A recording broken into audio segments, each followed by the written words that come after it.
সভাপতি, দেশ বাঁচাও মানুষ বাঁচাও আন্দোলনের সভাপতি, রাজপথের সৈনিক রফিকুল ইসলাম, সম্মানিত আলোচকবৃন্দ, মিডিয়ার বন্ধুরা, কবি মণ্ডলী, আসসালামু আলাইকুম।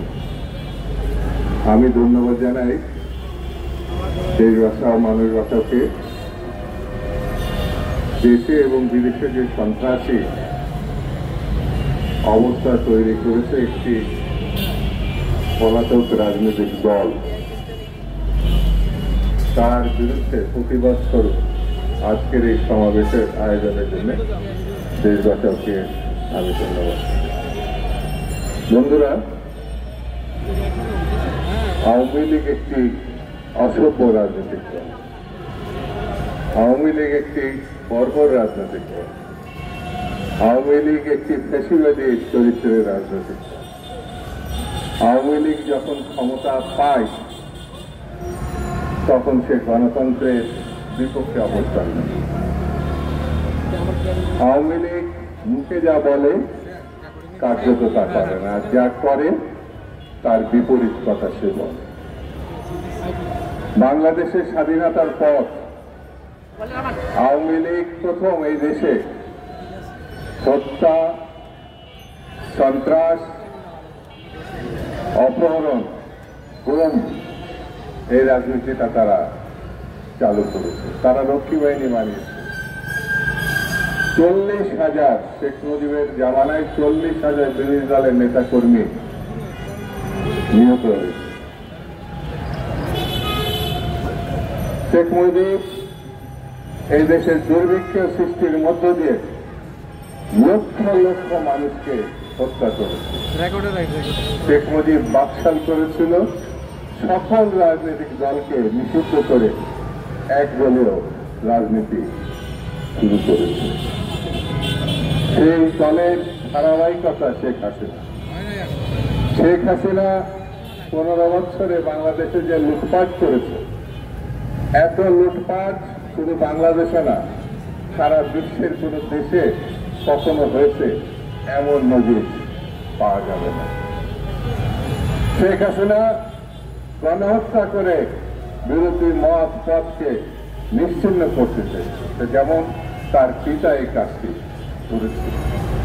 শেখ হাসিনা গুম, অপহরণ, মাত্রা অতিরিক্ত করেছিল। আমাদের ইলিয়াসের আজ পর্যন্ত ফিরে আসে, আমাদের কমিশনার চৌধুরী আলম আজ পর্যন্ত ফিরে আসে। শেখ হাসিনা কত ভয়ঙ্কর দেখুন, আয়নাঘর বানিয়েছে। এই যুগে সভ্যতার বিপরীত যে বর্বরতা, সেটা হচ্ছে আয়নাঘর। সেই আয়নাঘরের মধ্য দিয়ে পতিত দশা মানুষজনকে সেখানে ধরে নিয়ে হত্যা করা হয়েছে, আর না হলে বছরের পর বছর আটকে রাখা হয়েছে। সেই জন্যে এই দলটি কখনোই মানবতার পক্ষে ছিল না, কখনোই গণতন্ত্রের পক্ষে ছিল না। তারা জন্মগতভাবে ফ্যাসিবাদী, স্বৈরতান্ত্রিক।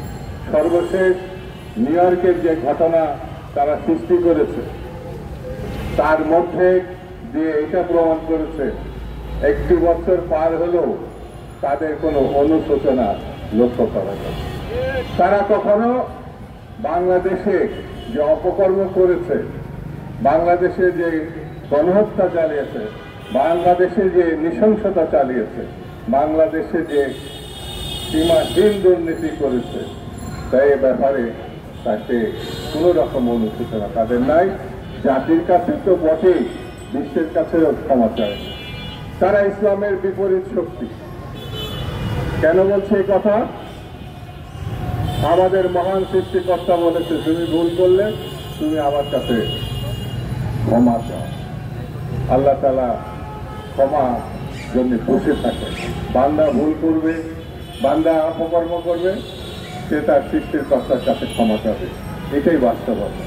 আওয়ামী লীগ এই জন্যে বলবো, তারা ধর্মও মানে না। যদি তারা মানত, তারা যে অপকর্ম করেছে, যে দুর্নীতি করেছে, যে নৃশংসতা চালিয়েছে, গণহত্যা চালিয়েছে, সে দেশবাসীর কাছে এবং তার সৃষ্টিকর্তার কাছে ক্ষমা চাইছে। সেই ক্ষমা সে চায়। সেই জন্যই এই শক্তির বিরুদ্ধে আমাদেরকে সজাগ থাকতে হবে। এই শক্তির বিরুদ্ধে আমাদের ঐক্যবদ্ধ থাকতে হবে। পৃথিবীতে যত বড় শক্তি তাদের সমর্থন দিক না কেন, যত বড় শক্তি তাদের কোলে নিয়ে বসে থাকুক না কেন, বাংলাদেশের মানুষ এই শক্তিকে কখনো ক্ষমা করবে না, কখনো উঠে দাঁড়াতে দিবে না। এটাই হচ্ছে বাস্তবতা, এটাই হচ্ছে বর্তমান অবস্থা।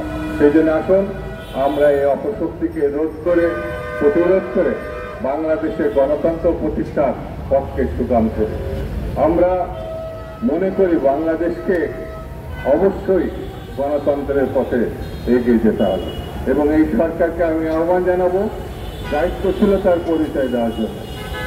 কোনো অবস্থায় যেন ফেব্রুয়ারি মাস পার হয়ে না যায়। নির্বাচন অতি অবশ্যই ফেব্রুয়ারি মাসের মধ্যে হতে হবে। এই দাবি জানিয়ে সবাইকে ধন্যবাদ জানিয়ে আমি আমার বক্তব্য শেষ। বাংলাদেশ জিন্দাবাদ।